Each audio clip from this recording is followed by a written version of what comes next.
Lunch சாப்பிட ஆஃபீஸ்க்கு வந்தாச்சு. இன்னைக்கு என்ன லஞ்ச் பண்ணி கொடுத்துருக்காங்கன்னு தெரியல, வாங்க பார்க்கலாம். ஃபஸ்ட்டு பாக்ஸில் பஜ்ஜி பண்ணியிருக்காங்க. மிளகா பஜ்ஜிங்க, இந்த ஊட்டி மிளகா, பெரிய மிளகா இருக்குமே, பஜ்ஜி. ஓகே. அடுத்த பாக்ஸில் முட்டை பொடி மாஸ். Okay, nice. அடுத்த பாக்ஸில் பீட்ரூட்டு. ஓகே, பீட்ரூட் வச்சுருக்காங்க. அடுத்து பீட்ரூட்டுக்கு கீழே வேர்க்கடலையை அவிச்சு வச்சுருக்காங்க. எல்லாம் மல்லித்தூள்லாம் போட்டு மல்லிலாம் இருக்குது. ஓகே.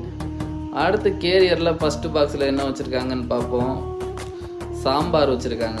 சாம்பார், புடலங்காய் சாம்பார், பருப்பு போட்டு வச்சுருக்காங்க. ஓகே. சாம்பாரோட சாம்பார் சாதம் இன்னைக்கு. சாம்பார் சாதத்துக்கு அப்புறம் பார்த்திங்கன்னா தயிர் சாதம், ஊறுகாய். ஓகே, தயிர் சாதம் ஊறுகாய் வித்து இன்னைக்கு சைடிஷோட சாப்பாடு ஆரம்பிக்கலாம்.